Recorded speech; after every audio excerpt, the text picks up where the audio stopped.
We done came back. How you doing, bro? How are you doing, Avery? Nice to see you again. Nice to see you, man. Nice to see you. Hope all is well. Yes, sir. Pretty good. Good to hear. Good to hear. So what do you think of the topic, man? Yeah. So you did tell me last time that like even though lives have different topics, if we were having a topic last stream, then we could continue this stream. Absolutely. Before we do that, I do want to ask you a question, at least pertaining to my topic. Yeah, I also did have a proof ready pertaining to the topic as well, but I did want to confirm that I could also respond. Yep, you sure can. You sure can. Good. Okay. Amazing. Okay. All right. So what do you think? Do you think that Muhammad's the best example, or do you think that you may have some moral superiority to him? No. Obviously, as a Muslim, I have to say he's the best example, or else I'm renouncing my faith, basically. Not really. I mean, I have to, as a Muslim, claim that I have to make is that he's infallible. Really? Yeah. Oof, that's deep. Okay, so you think Muhammad is infallible, meaning you don't think he even can commit a sin? Yeah, basically. You know the Quran says that he sinned in the past, right? So the interpretation that we use for those are a sin in perspective to the people who thought he harmed them. For example, the pagans, to them that would be a sin against them. For example, I'll just give an example. When Moses in the Quran, when Moses killed a man from Pharaoh's empire, even though we don't believe it was a sin, it's called dhanb because the people of Pharaoh's empire regarded it as a sin against them because he took a man from their life, even though he was doing. Who regarded it as a sin? The people of Pharaoh's empire. Right. So this verse doesn't say anything about the people. It says that Allah will forgive his sins. So if you're saying that this has to, there's sins that you can commit against people where they forgive you or not, it's not what the verse says. It says that Allah may forgive you your past sins and your future sins. It's chapter 48, verse 2, if you're wondering. One interpretation I have heard, and I'm happy for you to critique it because it could be false. So I'd like to hear your critique on it as well. Mm-hmm. One interpretation I have heard is that there are things that are considered bad for prophets that aren't considered bad for us. For example, if he were to sleep through his morning prayer, for example, for us normally that's not bad. It's unintentional, whatever. But for him as a prophet, he should be feeling guilt for that. He should be striving to do better. Or if Muhammad had, as Muslims, you guys are only limited to up to 4 wives, but and it would be bad for you if you went over that limit, but Muhammad, he can go over that limit. It's good for him. Yeah. Right. So regardless, there's good and bad for both parties. Now there's levels to it, but so what is considered bad for Muhammad would still be if I don't know, let's say if Muhammad said that there was somebody equal to Allah, that's bad for everybody, right? Him and of course. And it would actually be even worse on him since he's the prophet. Mm-hmm. So he'll be held more accountable for saying something like that than some layman who says that, right? GodLogic, one thing I want to add, small tiny thing. You said it right. Muhammad has a privilege that no other Muslim man has, that he has the right to have an unlimited number of wives, of women. But it's not only that, it goes even much deeper than that. Muhammad he has the privilege to even lust for any married woman. So let's say you are married in the 7th century and Muhammad would have seen your wife and he likes her. He can force you to divorce her, to take her from you. That's one of the 16 privileges of Muhammad that no other Muslim man has. What's the proof for that? Bring the Dalil, Rob. What are you talking about? The Dalil, no problem. Bring the Dalil. Okay. No, as he's bringing that up, because he has everything. He's about to bring that up, but I want to make the point. Continue. Sorry. Yeah. So with this, I already have it. Okay, he already has it. Yeah. So the point that I'm making is that when Allah says that Muhammad sinned, he sinned. Whether it's what is a sin for him is not necessarily a sin for the rest of the people, but it's a sin for him. So in Allah's eyes, so he's not infallible. He still made mistakes and sin. Yeah, look. Here's the proof. Oh, there you go.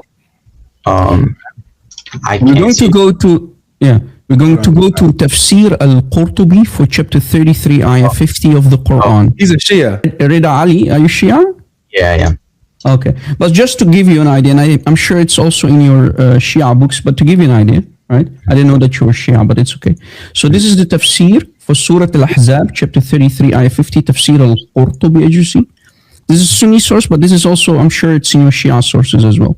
Privilege number 10 for chapter 33, ayah 50, and the Arabic is on the screen as well on top. If Muhammad looks at a married Muslim woman, this is about Muslim women, if he desires her, then her husband is forced to divorce her and hand her over to Muhammad so that the Prophet can have with her.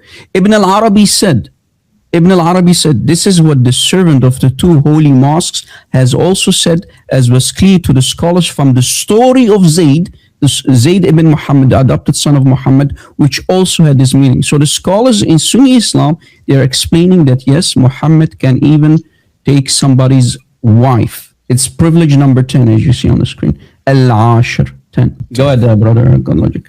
Yeah. Those darn Sunnis always trying to mess up the religion, huh, Rita? And by the way, like, that's a fair point you do give up, because there are a lot, and I'm sure you know there's a lot, and like Sunni hadith books of like Sahih hadiths that clearly show immorality with the Prophet that we use in like debates against them as well. Yep. So I would like to point that out as well. But this is literally for chapter 33, ayah 50.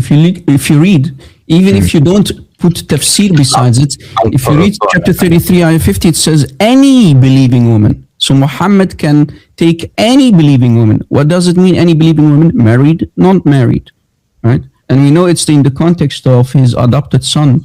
At that time, his name was Zayd ibn Muhammad, Zayn, the son of Muhammad.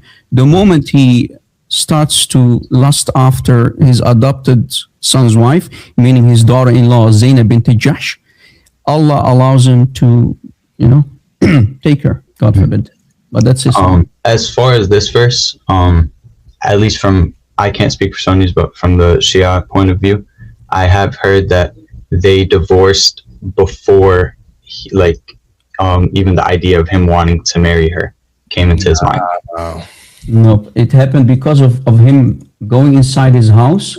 So the story goes like this. One day he enters the house of his son. His son wasn't at home, and he sees the wife of his adopted son, Zainab, and he says, Subhan muqallib al-qulub, glory to Allah who turns hearts, basically allowing his heart to pump out of his chest because he saw her with little clothes. And from that moment on, the story started. And then because of that, adoption gets nullified because Muhammad lusting after his own daughter-in-law.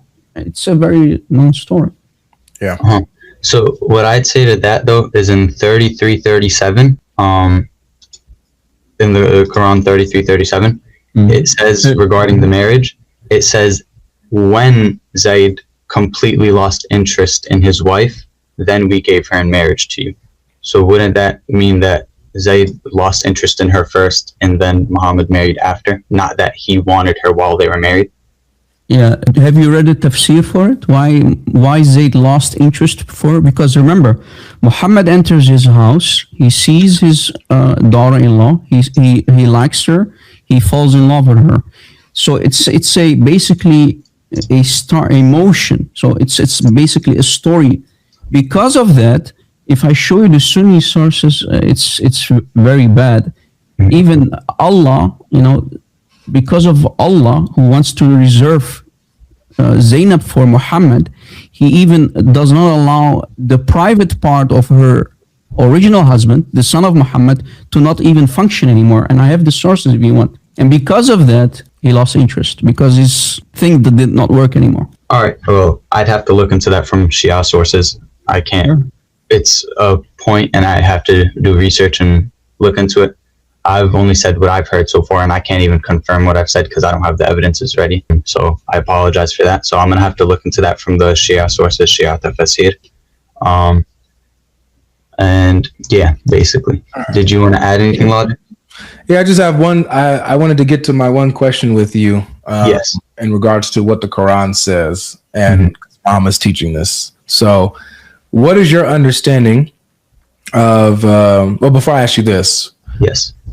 do you believe that child sex relations is morally wrong? Marrying. If we're defining child as before puberty, then yes. Okay. So, and what is your understanding of 65 verse 4? 65 4. Oh boy. Yeah.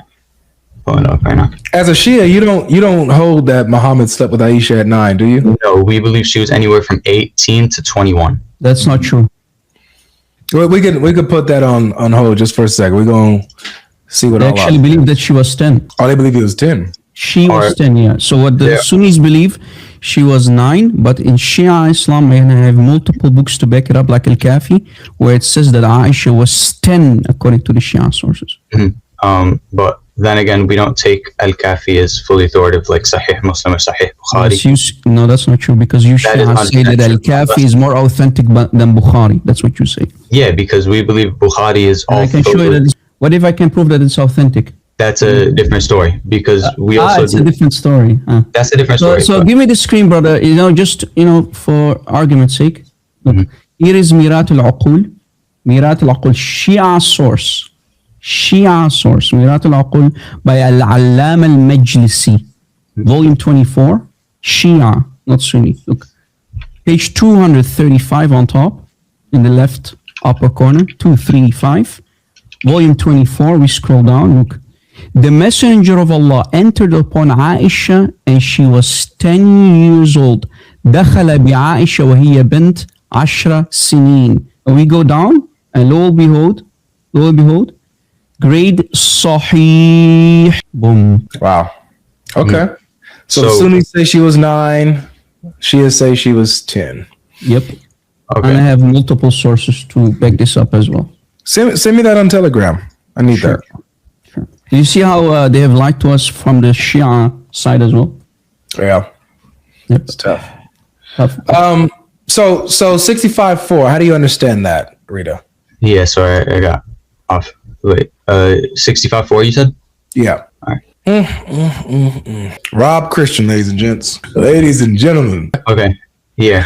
So I'm pretty sure this is talking about the waiting period Yes. between marriages. Yeah. So do you see how it says that it talks about the older women first, and then it talks about the ones who haven't menstruated, and then it talks about the ones who are pregnant, right? As well, the waiting period is 3 months. So you see, these are two different books, as you see, brother GodLogic, right? Yeah, So I see. book number 1, this is book number 2. This is Al-Kafi, who, as according to the Shia, is basically the most authentic book in Shia Islam. And on page literally 588, same story. Inna Rasulullah dakhala bi'Aisha wa hiya bintu Yeah, you got to send me that. 10 years old. Send me both. And like I showed you, the hadith is sahih, not da'if. Rob, if I don't see these sources within the next few minutes, I got you, bro. I got you. Lana Ta'ala, Rob. Yeah, so you see the verse, Rita? 65-4, yeah. So should I read it or? Yes, go ahead. So as for your woman past the age of menstruation, in case you do not know, their waiting period is 3 months. And those who have not menstruated as well. As for those who are pregnant, their waiting period ends with delivery, and like it continues. But that's like the important part, I'm assuming. Right. Yep, absolutely. So the important part is the second category where it talks about the ones who haven't menstruated. So those are the little girls who haven't. They're prepubescent. They haven't hit Okay. puberty. Well, can people also not menstruate due to medical reasons, hormone imbalances, stuff like that? Yeah, that would be a rarity that the Quran is not talking about. What I would say is that would include them, but it doesn't exclude the little girls who haven't menstruated either. So this would include little girls who haven't menstruated, and it would include girls who have a health defect. Would you mind if I went to my tafsir for just for a moment? Absolutely, bro. Yep. Look, we learning. We research. We learning. Go ahead, bro. You don't have to have a. But Yeah, go brothers, ahead, Rob. as we are looking for it, let me show you if you get married to an infant in Shia Islam. So since it's Shia, if you get married to an infant, so a baby girl who is in the cradle of her, you got married to her, her parents gave you away to you. Watch. So this is Tahrir al-Wasila, volume 2, page 221. Look in the bottom, 221. Arabic books, not websites. Let's read. Question. So this is Q&A. Shia Islam. This is Sharia of Shia Islam. It's not permissible to have peep with the wife before 9 years of age, but enjoyment there is no problem even with an infant who's suckling. What? The word is suckling, by the way, the same word that we read earlier with the Sunni guy. No, that just means putting milk in the bowl. Yeah, bro. Wait, is this a hadith? Like, where is this from? I just want to know where it's from. This is your Sharia, Shia, Sharia, Tahrir al-Wasila by Al-Khomeini. I just want to remind everybody, this is Muslim Lantern's fault. The reason why we're doing this and doing topics like this is because Muslim Lantern. This is his fault. And he isn't here to defend and come and address this stuff since he studied the jurisprudence and knows all this stuff. This is his fault, ladies and gentlemen. It's tough. Man. Okay, wait. So this isn't like a hadith, though. This is Shia jurisprudence, fiqh and Sharia. Fiqh and Sharia Shia source. Well, so this is literally the Sharia book for Shia. Well, there's multiple Sharia books for Shia. And I can show you also, so this is Al-Khomeini, and I can show you also Al-Sijistani too, if you like. Both agree that you can do the thawing to an infant. And you know what thawing means. I don't need to explain it to you to the dot. It's tough, man. Being a Muslim is tough. This is just like basically scholars saying that this is permissible. It's not like these are your marja. You know what a marja is, right? Yeah, I am aware of them. But not everybody. To be a Shia, though, you don't have to take. What is your marja? What is your marja? Is it Sijistani or Khomeini? Who? I'm in debate between Shirazi and Sistani. Well, Sijistani says the same. But I have here Manhaj al-Salihin by Sayyid al-Sijistani, volume 3. And the quote that you're going to bring up, he did redact it later in the later volume. No, he didn't. He did. In the latest volume of Manhaj al-Salihin, that quote is not there anymore. He redacted it. No, not sure. This is why now in Iraq, they even allow you to marry a 9-year-old because of this. In Iraq. And you know that. But anyway, brother GodLogic, thank you for having me, brother. I need to go. This was awesome. If you need my help, you know where to find me, brother. Yes, sir. God bless the chat and stay away from Islam, guys. Amen. Yeah, guys, make sure you guys follow Rob Christian. That's literally his YouTube channel. It's Rob Christian. Go ahead and subscribe to the brother. Mods, go ahead and put his link in the chat if you can. Let's go ahead and support this brother. He should actually definitely have a lot more subscribers than he does have. So let's go ahead and push for Rob and support him, man. He's a good. He'd be teaching, man. He has those sources on deck. Okay. Okay. You ready to get back? Yeah. So 6. Yes. Yeah. So I'm on the Tafsir book right now, Tafsir al-Mizan, the one I told you about last time. If you want, you could find it online. Like, it's wide open if you want to pull it up too for yourself. Is it in English? Yeah. So if you literally I'll tell you how to spell it. Tafsir and then Okay. Mizan. Mizan. Yeah. And then the first thing that comes up should be a website called almizan.org. .org. Yeah. And then there you could enter the verse number and then it'll take you right there. Okay.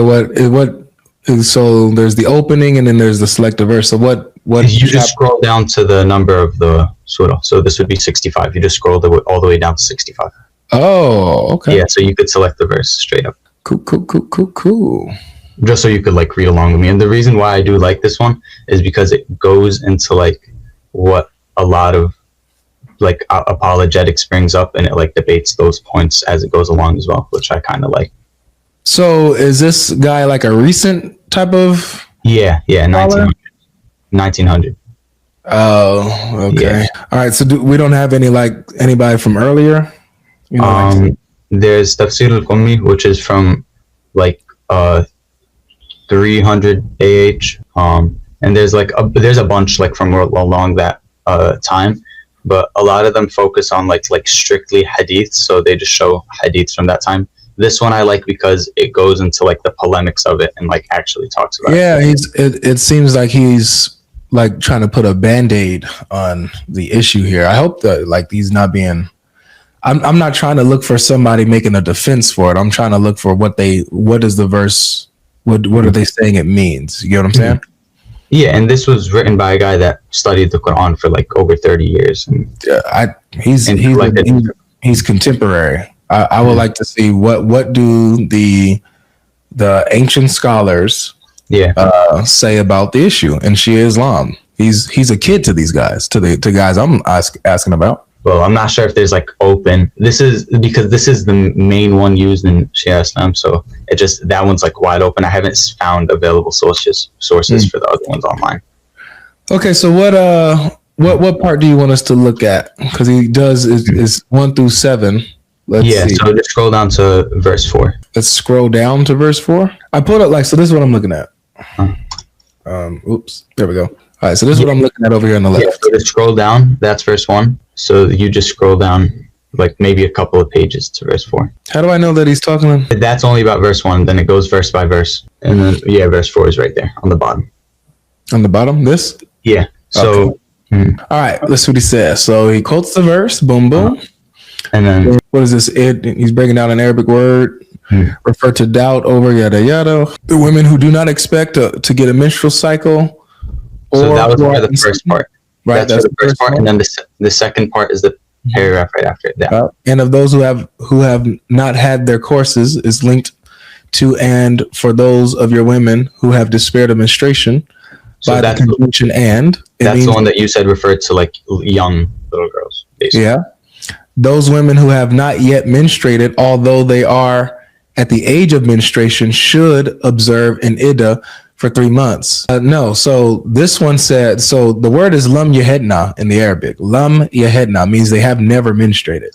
It's never been done. So when he's saying that this is linked with the women who despair of their menstruation, if they haven't had their menstruation, these are two different categories. It's the people who despair of their menstruation because they're too old, and then there's the ones who have not menstruated yet. It looks like he's trying to say that they're part of the same category. Am I right in understanding that? Yeah. Yeah. So that's false. These are two different categories, but he's trying to make them one. You get what I'm saying? Yeah, I understand. I got you. So the part that I do agree with him on is when it says it's and, so it's a conjunction with the next thought, but that doesn't. It's not connecting them with the same group. They both just have the same iddah. These are two different categories of females, though. One is the older one, too old to menstruate, so they don't know if they're going to menstruate at all. The other ones are the ones who haven't menstruated at all. They're too young to have menstruated. They've never done it. I'm your head now. But okay, so just a question: how do you know that the non-menstruation refers to within their entire life versus referring to the 3-month period, not menstruating within that period? It says lam and those who have no courses, who have not had their courses. Lam yahidna. Lam means they've never had it before. Lam yahidna hasn't happened in the past. It's never happened. Well, it says they have not menstruated, but in what period they haven't menstruated? Maybe it's talking about the period within the 3-month period they haven't menstruated, because the verse is talking about that 3-month period. The word lam yahedna, they've never menstruated before. It's not in a particular period. They've never menstruated before. Well, it directly translates to they have not menstruated. Yes, in what way? That they've never menstruated before. They haven't had their periods. But it doesn't say that they've never menstruated in their lives. It could have meant that they've never menstruated within that 3-month period, because that's what the verse was talking about. Yeah, if my goddaughter, I have a goddaughter, she's just turned 7. She hasn't had her period yet. And I said I can rightly say that she has not had her courses, right? She has not had her menses yet, right? I can say, and for those who have not had their menses, those who have not had their courses, that my goddaughter, she has not had her course. She's never. Brother GodLogic, I came back regarding this. You're very correct. The word that is used in the ayah 65:4 says "Wallahi lam yahadna" with a meme, lam. Yep. Now, if GodLogic would have not had an argument if len with the noon was used. So lam means they never had. And actually, if you go to your hadith, can you open the link that I posted in the chat, brother GodLogic? It's an authentic hadith from Al-Kafi. Yeah. That's let him read it. I want him to read it because it's the fact that you're trying to defend is yet you know it's allowed to not only marry, but divorce them after consummating the marriage with them. Read it. Read the hadith. I got you. Hadith is sahih. Should I read it out loud? If a man, So this is Al-Kafi volume 5. Read it. if a man marries a maid while she is still young, he can't have intercourse with her until she reaches the age of 9. Thank you very much. Done. So basically, you can't. So consummate marriage. 9 years old you can have in Shia Islam. What if she didn't reach the age of puberty? Well, that's another criteria that's given elsewhere. No, it says 9 years old. The criteria is there. It's 9 years old. I know So- that's one criteria, but there's So also let's say other she did not, she didn't reach the age of puberty at the age of 9. It allows you to do that. Look, it's 9 years old there. if she's hit puberty. Yeah. No, it doesn't say that. Does it say that, GodLogic? The only stipulation is 9 years old. It doesn't include whether she hits There's puberty a or not. criteria given elsewhere that she must hit puberty, and then there's another criteria here that's given as 9. So And this would hadith you is not daif? Is this Huh? hadith daif? No, Thank you very much. But it So only gives are you one trying to criteria. tell us then, that you have a contradiction within your Shia books and all of them are authentic? That's tough, man. okay. Well, why would it be a contradiction? Why? How could it not have rather been that both criterias must be met? Is it just not understand Puberty what must we be just met. showed him? And then there's a hadith that says she must reach the age of 9. Why are you saying that they can't go hand in hand in both? Again, if she doesn't reach the age of puberty and she's 9 years old, according to this authentic hadith on the screen from Al-Kafi, it says sahih, right? You can do it with her, even if she didn't reach, because the only condition is she must be 9 years old. Yeah, the only condition in this hadith, but there are other hadith that give other conditions. So forget about this one. This is authentic. Throw it I'm not in the saying forget garbage. about it. I'm saying What that are we going to do with it then? I'm saying there's one criteria given here that she must reach the age of 9. There are other hadiths that give other criteria, such as she must reach puberty or that she must. No, it should know.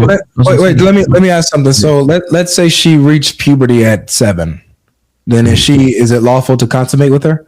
You have to wait till 9. See, that's where Both criterias must be met. This is only one criteria, but both criterias have to be met. okay. No, So let me ask you this: do you believe that this is okay? Modern day, unsure, but back when it was a societal norm, yeah. Well, it wasn't societal norm. Like that's what I'm. We're not talking societal norms. We're not talking cultural relativism.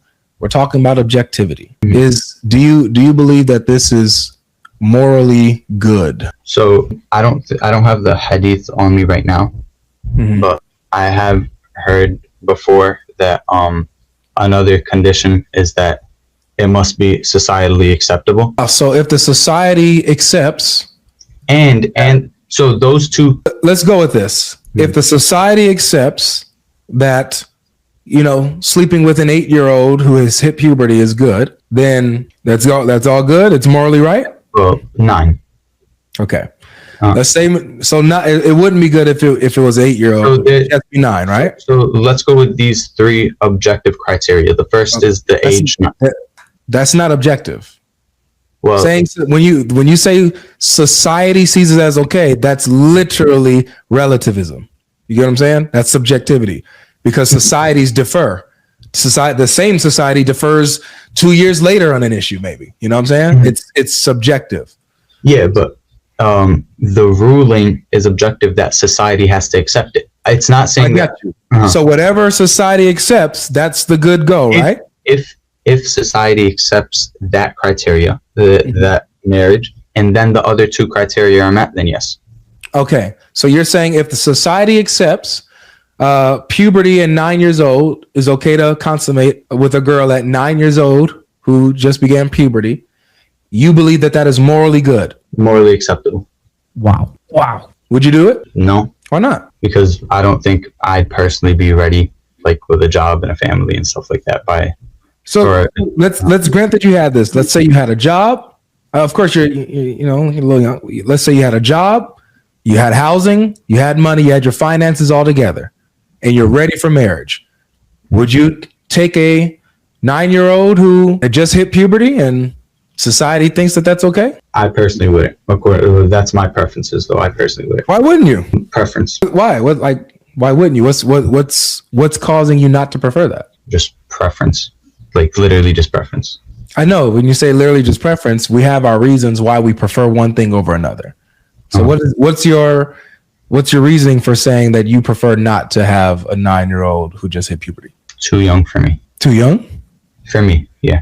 Preference wise. But it wasn't too young for Rasulullah. According to Shia Islam, she was 10. And he's saying that's okay. He's saying, Muhammad can have that preference for a 9-year-old or a 10-year-old, right? And that's his preference. He's perfectly fine. He's saying, me personally, I don't prefer that. I prefer older. So which means you have better morality. You're more, you've been raised better than the Prophet of Islam, according to that logic.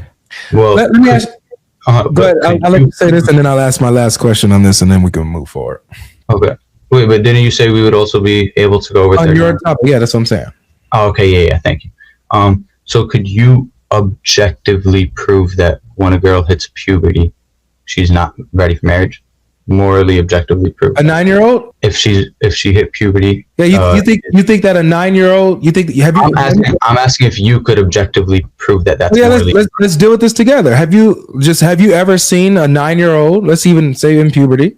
Have you ever seen a 9-year-old who is physically developed and ready for true sexual intercourse and psychologically developed for marriage and holding down a household and tending to her husband and having kids and being a mother? Today's day and age, no. Right. So but I have seen like very young ages. For example, my grandma was 13 when she got married. And you seen your grandma at 13? You knew her?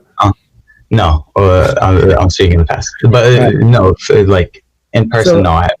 Okay, so in our observation, you and I can point myself here as well, nor I have observed ever a 9-year-old who is physically developed, psychologically developed, and mentally developed to even handle sexual intercourse, to handle housing and marriage and a woman's deeds and a wife's responsibilities and a woman's responsibilities, caring for children.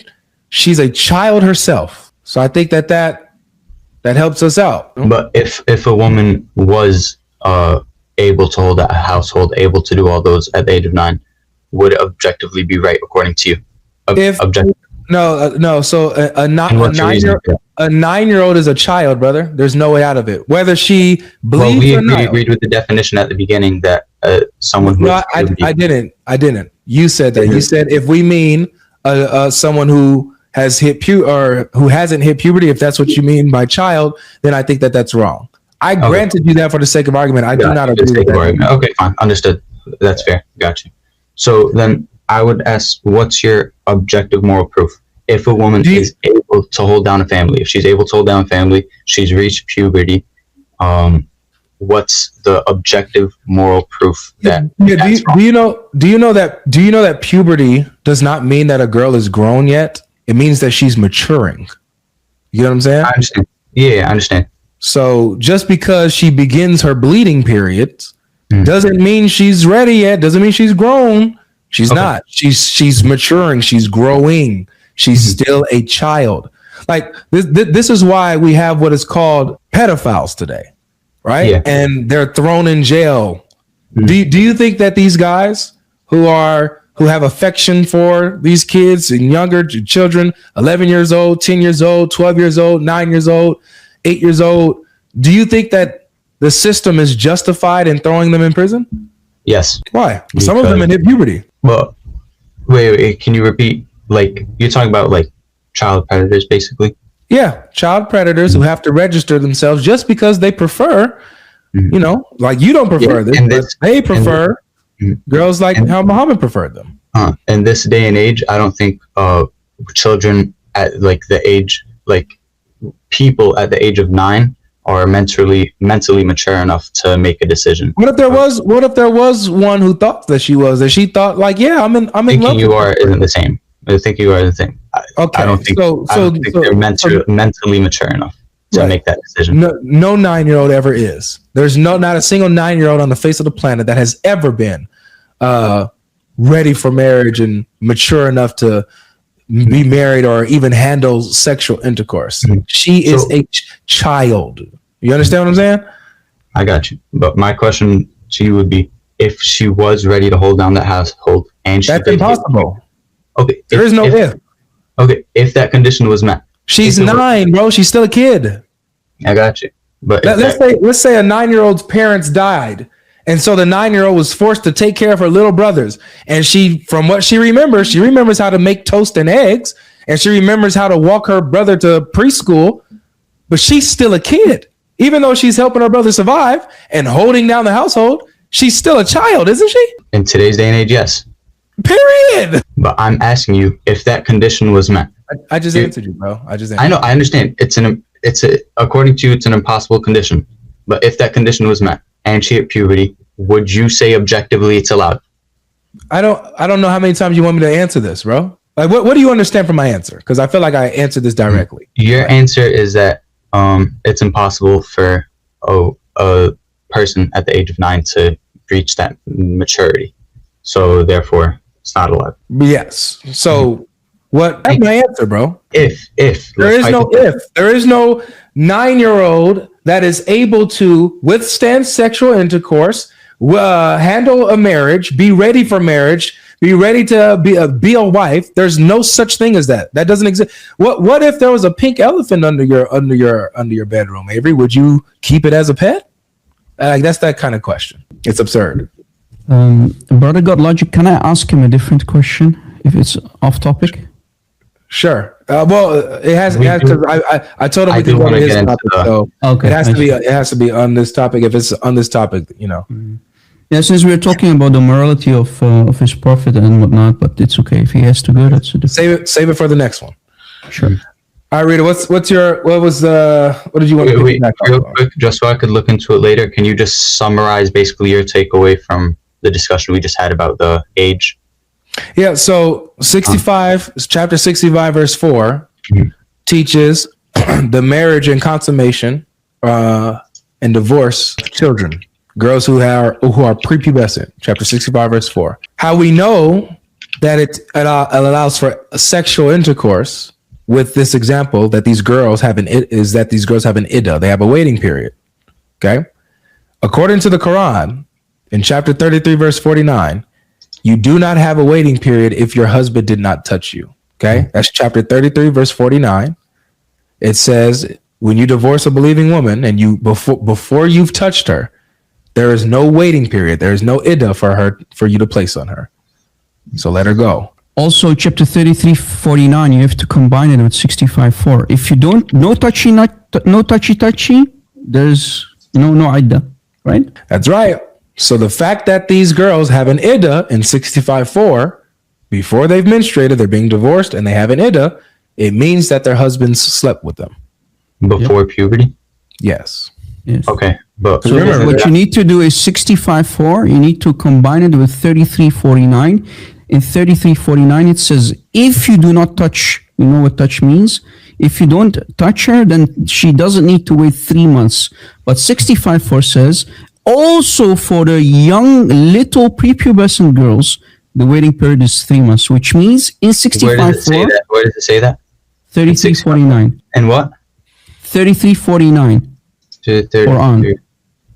Got it. Repeat what you said. So in chapter 33:49, it says, if you did not touch your wife, then there is no need for waiting 3 months, the iddah waiting period, no need. But in 65:4, it says, also for, which means the iddah is also for وَاللَّائِ لَمْ يَحِضْنَ, the ones who did not reach the age of puberty yet, who did not menstruate yet. So if you combine both ayahs, it's very clear. It's clear as the sun. Is not reaching menstruation only possible through not reaching puberty, or is it also possible in the case of hormonal imbalances, medical problems, etc.? That would include them. If we're opening that up, it includes them, not excludes them. Okay, got you. So now I'm going to go back to what Brother Rob said. He said combine the two verses. And Avery, as you agreed, you said that when you combine the two verses, 65:4 even talks about a woman, like prepubescent woman, before Prepubescent girls. their husband touched them. Yep, sexual intercourse with them because they haven't. Prepubescently, right? When you combine the two verses. Yep. So my thing would be is, would you agree in Islam that one of the conditions for marriage is to reach puberty? No, No. No.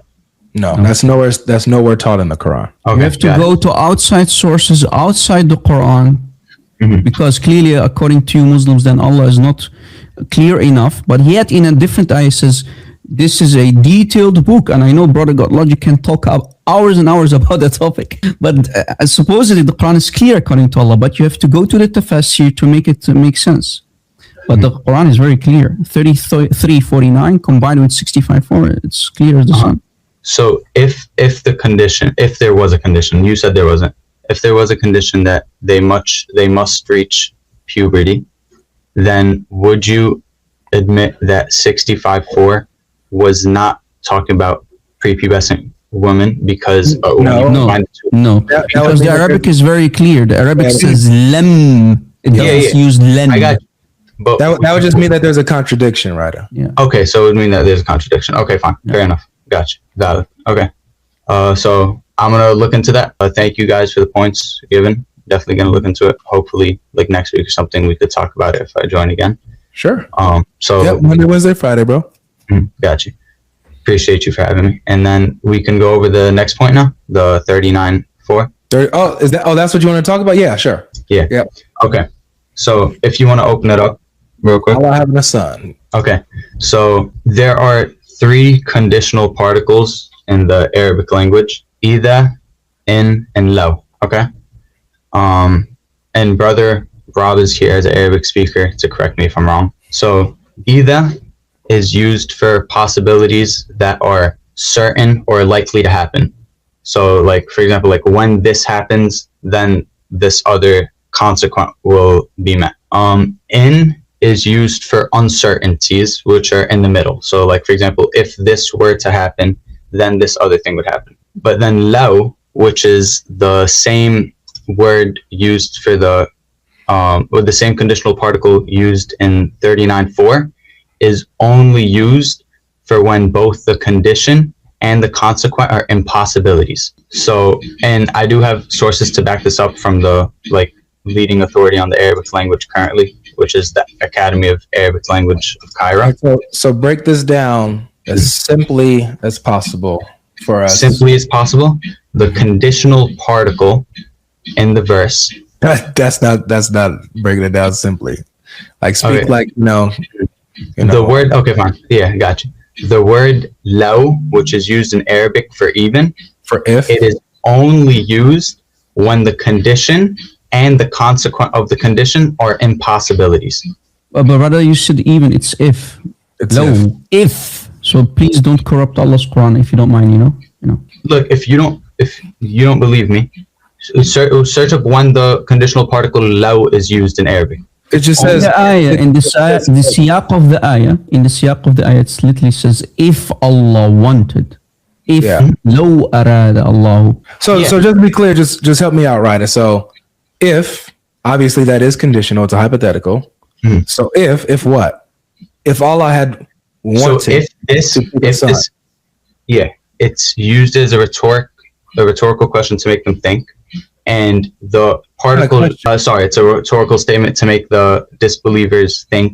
he's refuting them, right? Right. So he's refuting that he has a son by saying if he wanted to, he could have, but he's above that. That's his response, right? Okay. So the question is, when Allah says, if he wanted to do it, he could, how can someone come and say, actually, no, this actually is an impossibility? Well, he doesn't say if he wanted to do it, he could. It says, if Allah had intended to take a son, he would have could picked. have. No, he chosen. would have. He would have picked. Oh, so if he wanted to take a son, he would have picked from any of his creation. So could he have picked from any of his creation to be his son? No, because grammatically, the particle used at the very beginning predicts that the condition and the consequent are completely impossible. What is the condition based on? Not true. Yeah, it's very possible. We're gonna break this down logically. What is the condition based on? The if. What is the if based on? If he could have a son. No. Oh, Okay. So you're saying what the consequence of the condition is based on? What is the let's do this again. The if, the condition, the if. What is that based on? I'm sorry. I'm not understanding your question. Sorry. Just go ahead and read the verse. Okay. Had it been Allah's will to have offspring, he could have chosen whatever he willed of his creation. All right. So what is the if? If he willed to have offspring. And what is the consequence? What is the result? The consequence is he would have chosen from whatever he willed. Okay. What is the consequent based on? The condition that Allah's will was to have offspring. Very good. The condition that Allah's will was for him to have a son. Can he will to have a son? No. Is that impossible? It is impossible. It's impossible for Allah to will to have a son? Yes. Cool. I got nothing to say to that. Well, would you say it's impossible for Allah to create a separate deity, for God to create a separate deity? You have to demonstrate how that's the same thing. How is God creating another deity the same as Allah willing to have a son? Because having a son creates a separate person with divinity aside from yourself. But you said you didn't say create a separate person or a distinct person. You said create a separate deity, somebody who has their own ontology, right? Separate from you. So that's what you're talking about. You have to demonstrate that that's what the case is. Well, my proof to demonstrate that was based on the verse, because the particle used meant that whatever comes next is impossible. So whatever Allah is referencing and whatever came next in that verse, it's talking about something, a hypothetical that's impossible, that could never happen, impossible. But that's not true. It doesn't say that. That is.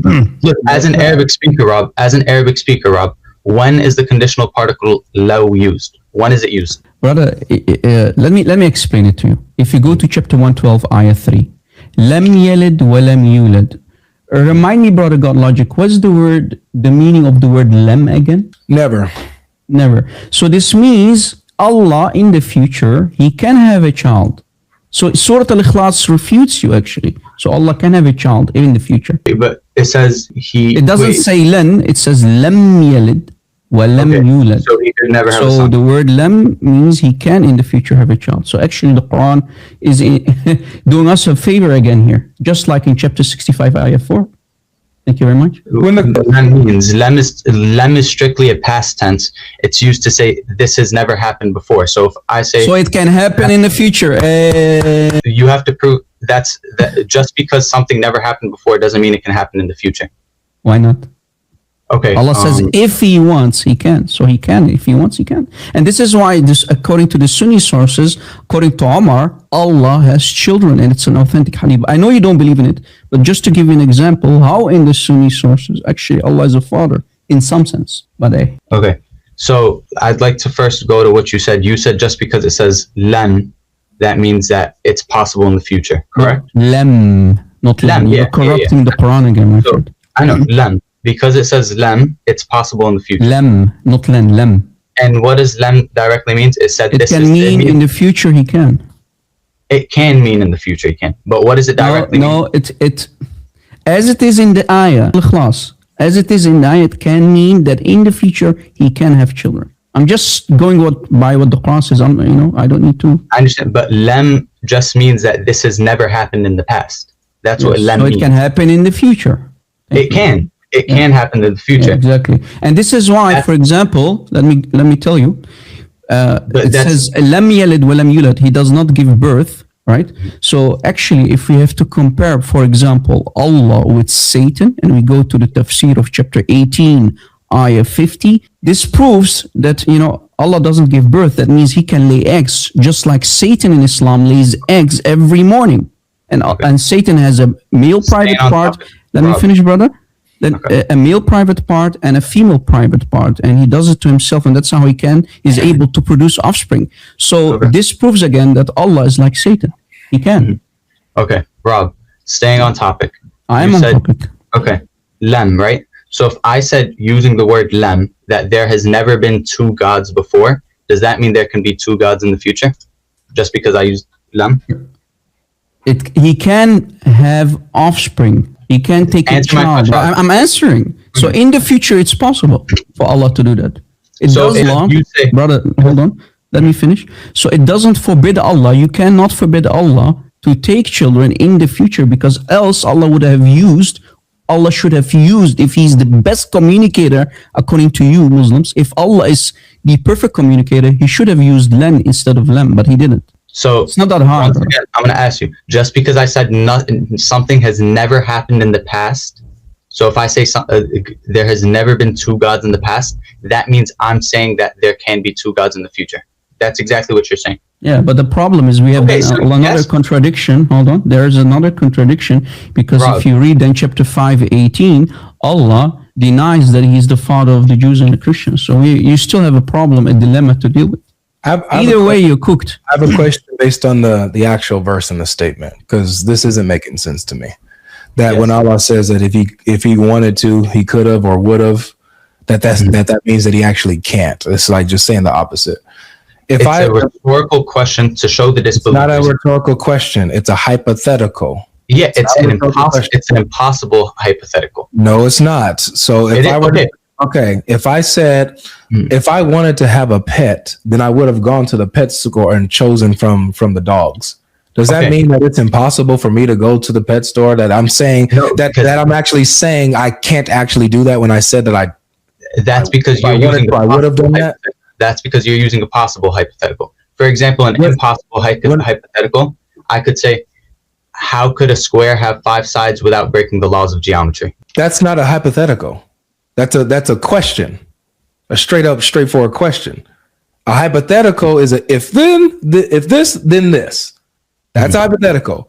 If this, then this. Okay, fine. So if a square had 5 sides. Hold on, just really quick. If I say, if I wanted a pet, if I wanted to choose a pet, if I had willed to choose a pet, I would have gone to the pet store and picked up a dog. Yeah, that's what am I communicating? You're communicating a possible hypothetical. But what am I saying in the statement? What am I telling you? What am I communicating to you? You're saying that if the first condition was met, then the second consequent would be the consequent. Right? Yeah, I got you. Right. So that would be the case. If I had willed, it's possible that I would have done this. If I wanted to, this would have been the action. I got you. If I wanted to, that would be the case. That the action is possible. That would be the case if the word in was used as the conditional particle, but in this case, it's low. It has nothing to do with that. It has to do with just the statement. The statement says, if Allah had willed to take a son, he could have chosen from his creation, or in your words, would have chosen from his creation. It's communicating something that Allah could have done if he wanted to. He just didn't want to. So that's why he has no kid. Avery, I'm going to give you an example of a hypothetical that doesn't show the condition is possible. If I were to say, if a square had 5 sides, it would break the laws of geometry. Is that a hypothetical? Yes. And did it make just because it was a hypothetical, did it make the condition possible? If it's a repeat that question. Sorry. Just because it was a hypothetical, did it make the condition possible? Not necessarily. That's okay. Out of reality. The same case applies to this verse. Just because it was a hypothetical, but hold on. Did it make the condition possible? Let me show you how it's not different. Does a square have will? No. Oh, so this is what we would call something that is what's it called? A false equivalence. When you're comparing an entity with a will, who applies his will to something and say he would have done this if he willed, versus an inanimate object and a fact about an inanimate object saying, if a square would have had 5 sides or whatever, 5 angles, then it would break the laws of physics or whatever. But right? You would agree. That's a false equivalence. Got you. False equivalence. You would agree. Let me land it. Continue. So it's not analogous when we're talking about Allah, who has a will, who has a mind, and communicates and says, hey guys, to refute you saying that I have a son, this is my response to you. If I wanted to have a son, I could have chosen from my creation, or I would have chosen from my creation. That's communicating that Allah could have if he wanted to. But you would agree that there can be hypotheticals that do not affirm the condition is possible. Sure. Okay. What is that? How does so just because there's a hypothetical that says if God did this, just because there's a hypothetical that has that, that doesn't mean that the condition is possible. So what I need you to do, my brother, is I need you to make that here. Bring that here to I did bring that animate beings saying, I would, if I wanted to, I would have. If I wanted to, I would have, meaning that when they're saying that they would have, actually means that they couldn't in the first place. So it means that they actually would not have. Like, for example, if Allah wanted to take a son, could he have taken from his creation? No. So then he's lying. Wait, repeat the question. Oh, you're out of the fold of Islam now. Repeat the question. Sorry, I didn't hear the question properly. I got you. If Allah wanted to take a son, could he have chosen from his creation? It's two impossibilities. If the first impossibility was met, then yes, the second impossibility would be met as well. So notice this, that the result is based on the condition. The condition is Allah's will. That's the condition. If he had willed to do this, then he could have done this. So according to the verse, if Allah had willed to take a son, he could have. That's the point. But you're saying it's impossible for Allah to will to have a son in the first place, right? Yes, because the verse affirms that. Okay, so when it says that if Allah had willed to take a son, then this is already Allah contradicting himself, acting as if, but because he continues to say, if he had willed to take a son, then he would have chosen from the creation. But unfortunately for Allah, it's actually impossible for you to will that in the first place. So why are you using this as a refutation as if it makes sense? Because it's used as a rhetorical statement to make the disbelievers think. Because the whole point is you're giving God these sons that are so heinous. Some of them were disgusting, the statues, right? Why would those be the sons when there could be beautiful angels? Who cares? You know what? He actually uses this, right? Rob, Allah gets mad that they're giving him daughters and not sons, right, Rob? Yep. So Allah didn't like women. Allah didn't like daughters. Yeah. Yes. So show them how it's a rhetoric to show them how stupid it is to think that God would pick this over another. No, he actually gets mad that they're giving him daughters and not sons. Avery, can you please just search up what does the conditional particle LAW in Arabic mean? Yeah, I don't. Please. My brother, I'm taking. I couldn't care less about what somebody makes up of some conditional participle, particle, whatever, and then they say, "Oh, well, when this is used, this means that it's actually an impossible thing." That's not what the verse says. Because if it was a possible condition, the particle in or either would have been used. But I got you. Let me go with you. You don't even got to finish explaining. Let me go with you. So it's impossible for Allah to even will to have a son in the first place, correct? According to the verse, yes. Okay. So according to the verse, it's impossible for Allah to will to have a son. So what is he getting them to think about? Because you said that the reason why he gives them this response is to get them to think and see how futile and unreasonable it is to say that he has a son anyway, that he has offspring at all. So if this is impossible for him to will to do, how does that answer them? I got you. So this question is very simple. So even if God could do that, why would he choose disgusting, heinous statues rather than beautiful angels to be his sons? That's not his response. His response is, if he wanted to do that, then he could have chosen it from any of his creation. So if the impossible condition of him wanting to do that was met, why would he pick those heinous statues instead of anything he could pick in his entire creation? That's the question. I need your help. help. In this moment, I need you not to add to the verse. I'm not adding to the verse. Okay. If you does the verse say anything about Allah having a preference of offspring that they're ascribing to him? Well, when it says he would have picked from whatever he created. So does that mean he has a preference among his creation, or it's up to him? It's up to him. Very good. So it's up to him.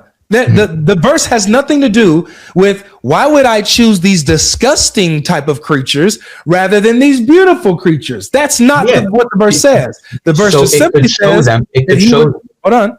The verse simply demonstrates, and forget demonstrated, it says that he would choose whatever he willed from his creation. So, again, you're saying that the point of him using this impossible nonsense is to get them to think. How does this refute them? How does this get them to think that, you know what? It's actually impossible for Allah to have a son in the first place when he's saying the opposite. He's not saying the opposite, because if you understood Arabic, you would know that the particle used predicts that the following are impossible. Okay. So it's not saying the opposite. It's saying exactly what I'm saying. All right, I'll rest it here. All right, man. Well, I'll bring up another guest. We're just at an impasse here, but I appreciate you trying. You can keep coming as well. I like you, Rita. So you can come back again. Okay. Sorry if I was getting like passionate and stuff. I didn't. That's how this is. I didn't. Maybe I was a little rude somewhere within it, so I do apologize if I was. Brother, you don't got to do that. There was no point where you were rude. You were passionate, not rude. There's a difference. You could be passionate and have good dialogue like we did today. It's all good. But before he goes, brother, as a Shia, I find it fascinating that you're trying to defend this while you believe that the Quran is corrupted. And I believe that No, we don't. No, we yes, do not. you do. No, because I can show you an authentic hadith. Because I believe that actually in your Shia Quran, Allah would have stated, before removing all of these verses by you Muslims, that Allah would have stated that he would have taken a son. Because let me ask you a question. How many verses are in your today's Shia Quran in total? 6,200 what? Let me search it up. Yeah, look it up. Yeah.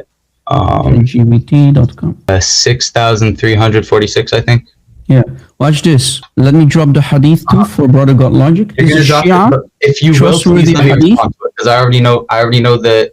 Yeah, hold on, brother. If a brother GodLogic, can you pull up the hadith that I just dropped in the chat on the screen, and so he can read it? And by the way, the hadith is completely perfect, completely fine. Let him read it. Remember 6,200 something, right? Yeah. And how big was the Quran according to this hadith? It was 17,000. 17,000. So more than half of the Quran went missing according to Shia. So are you now gonna let me respond? Okay. So something you're misunderstanding about hadith sciences and Shi'ism is that even if a hadith is sahih, we reject it if it goes against the Quran. And that's made very clear. Al-Kulayni, the author of Al-Kafi, in the very beginning of the book, he said, whatever hadith I narrate in this, check with it with the Quran. If the Quran proves it's true, then accept it. If the Quran beautiful. Proves it's false, now show me in the Quran then. Show me in the Quran where the Quran says there are only 6,200 something ayahs. You won't find it. So the Quran, chapter 15, verse 9, it says that it was preserved perfectly. So if it how does this hadith contradict the Quran? It doesn't. It's only saying that originally the hadith was 70,000 verses. The Quran that we have now is around 6,000. The hadith says that it's 17,000. If it was properly preserved, then what we have right now is the actual Quran. And the Quran affirms in chapter 15, verse 9, that the Quran is preserved, meaning that the Quran we have now is the original Quran, and the Quran we have now is the Quran with about 6,000 verses. So therefore, this hadith contradicts the Quran, and according to the very author of this book, I just explained to you how it does. No, it doesn't. To be fair, the chapter 15, verse 9 doesn't say the Quran. It says the reminder. That's and then 15:6. What is it? What does 15:6 define the reminder as? The Quran. Well, no, it doesn't. It says the book that was revealed to Muhammad was the dhikr. Okay, so let's go ahead and pull this up, because then the next verse actually talks about the things before the Quran. So 15:6, it says, "Oh, you who have been sent the dhikr." Correct. So what was Muhammad revealed? Why are you saying this is Muhammad? Because who is the Quran talking to? Who is it revealed to? That's what I'm asking you. Why are you assuming that it's talking about what's revealed to Muhammad? Because the Quran was revealed to Muhammad. And the reminder was also given to Moses and Aaron and Jesus, right? So why are you saying that this is automatically about Muhammad? Because the claim that's being made, calling Muhammad crazy, that's what the verses reference. It doesn't say that though. But let me grant you that to you. Let's say we give that this is talking about Muhammad. It's ambiguous, but let me give it to you. It's talking about Muhammad, and Muhammad was given a reminder. That's true. Yeah. Why are you saying that verse 9 says that the reminder is about Muhammad, is the Quran? Okay, perfect. So the context that's given, based on the context that's given, since you said you accepted my premise, then not accept it for the sake of the debate, of course. So then based on the context given, what is the dhikr defined as? Based on the context given, according to the premise you accepted for the sake of the debate. Yeah, to me, it looks like the dhikr will be Allah's revelation in general, because in verse 6, if we're saying that that's the Quran, in verse 9 and 10, in verse 10, it mentions the messengers before Muhammad, right after saying that Allah guards the reminder. Of course, yeah. So it seems that if we're being charitable, I think that it would include all the books as being the reminder in verse 9 that Allah guards. Yeah, but the following verse doesn't reference dhikr at all. It doesn't reference reminders at all. So what? The verse 6 doesn't reference Muhammad, right? But we're taking that from what? Yeah, but you said you accepted it for the sake of the debate. Yeah, so because of, if we're going with context, then the very next verse that mentions after Allah protects the reminder and he guards it, he mentions sending messengers before Muhammad of old. So the revelation that they have as well. So where is that inclusion made? Right here. Indeed, we sent messengers before you amongst the sects of old. Yeah, but where is the inclusion made in regards to the dhikr, the reminder? Because the only inclusion made so far, based on the context, is you agree that the previous scriptures are also the reminder, right? Yeah, they are reminders. Okay. So when the Quran says that it is we who guard the reminder, and then immediately wait, so just so we're clear, it says the reminder, meaning only one. Oh, only one? It says the reminder. Okay, so when in 1643, when Allah says, "Go ask the people of the reminder," who are you talking about? They're talking about the Jews and Christians that converted to Islam. The Jews and the Christians. It doesn't say that converted to Islam. It says the people of the reminder. Okay, so it says the Jews and the Christians. Do the Jews and the Christians have the same book? You said 1643? Yeah. Where does it say Jews or Christians? It says the people of the reminder. I asked you who the people of the reminder were. You said Jews and Christians. I said the Muslims that converted from Judaism and Christianity. You said the Jews and the Christians who converted to Islam. That's what you said. The Jews and Christians that converted to Islam. So when they are Muslims, that's what the verse is referring to by Ahlul Dhikr. No, well, that you can say that if you want. That's not what that means at all. But I'll let you. Who cares?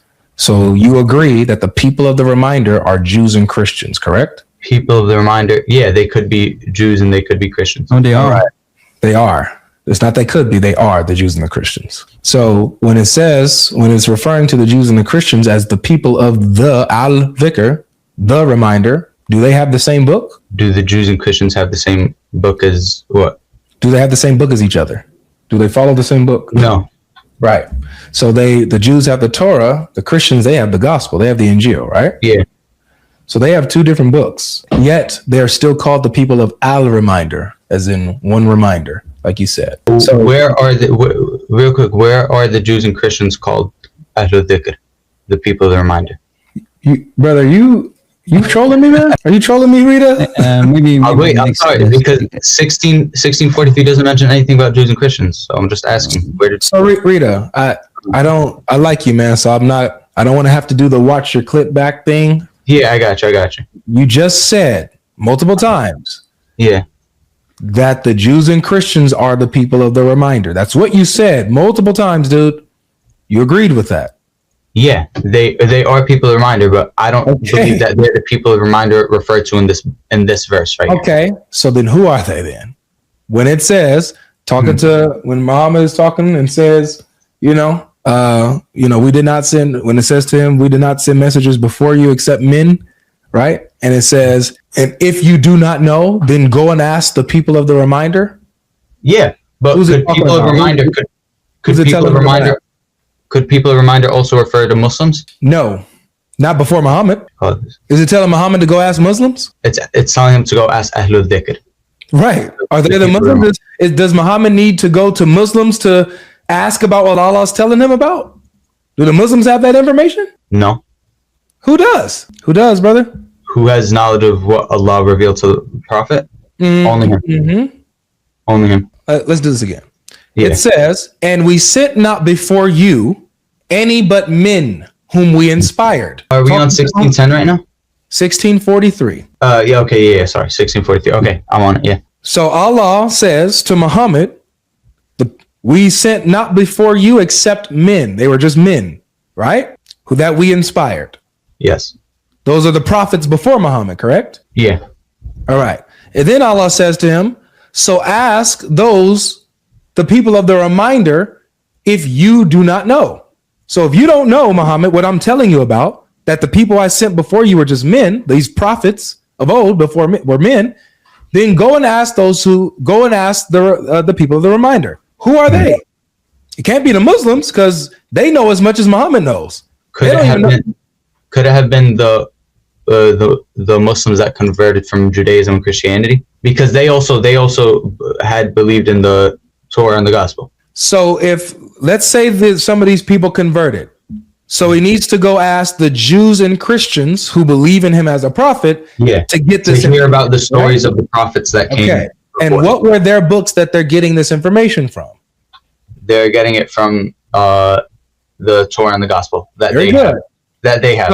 So the Torah and the Gospel are identified as al-reminder together, right? Yeah. So just because it says al-reminder doesn't mean it's talking about one singular book. So in 15:9 says that Allah guards al-reminder. Your rebuttal was, well, it's al-reminder, meaning it's only talking about one singular thing. No, because al-reminder can refer to multiple things, multiple books all at once. Brother GodLogic, on top of that, I don't want to make it too hard on this person because clearly he didn't read his book. Actually, when we showed you the authentic hadith, from Mirat al-Aqul, actually the scholars are saying, and it's also in Al-Kulayni, in Al-Kulayni's book, I have a book here that says literally that this scholar who explains that hadith, he says that Al-Kulayni truly believed what he said in that hadith. So yes, it's authentic, but he believed in it. Yet you, a modern day Shia in 2026, you think that you know better than Imam Al-Kulayni, who wrote Al-Kafi. That's tough. There are people that claimed Kulayni believed in tahrif, distortion. There are people who think he didn't. The scholars, that's how they explain. So he truly believed in it, and the hadith, there's no issue with it. So you still have a dilemma, brother. Either way. And on top of that, I believe that you Shia, unlike the Sunnis, you believe that when Imam Mahdi comes, you believe in a guy called Imam Mahdi. He's the last Imam. I think you're a 12 Shia, right? Yes, I am. Mm-hmm. You think that the last Imam will bring with him the correct Quran with the correct explanations, right? The correct exegesis, the correct explanation of the Quran. Yeah, exactly. So you're waiting for the real explanation. GodLogic, take this as a note. Shia believe that the correct, 100% correct explanation for the Quran will be brought by this guy in the future called Imam Mahdi. So they have to speculate actually on the meaning of the Quran. But all right. Yeah, GodLogic, you should probably move on. Okay. Yeah. All right, Rita. Take care of yourself, man. I appreciate you, brother. Hopefully we talk again. Once again, sorry if I did seem rude in any way, shape, or form. You're good. All right. All love. I'll see you. Yes, sir. Peace. All right. That was Rita. Man. Muslims. I guess it's interesting because Muslims that we're getting, we're hearing them say that they wouldn't do something that Muhammad did based on their preference. Even though Muhammad did it, they're not condemning it, but they're saying they wouldn't do it. So you're still morally better than Muhammad because you wouldn't do these actions, but you're still on the bad end on the moral side for not being able to condemn said action because you know you're going against your prophet. And that's unfortunate.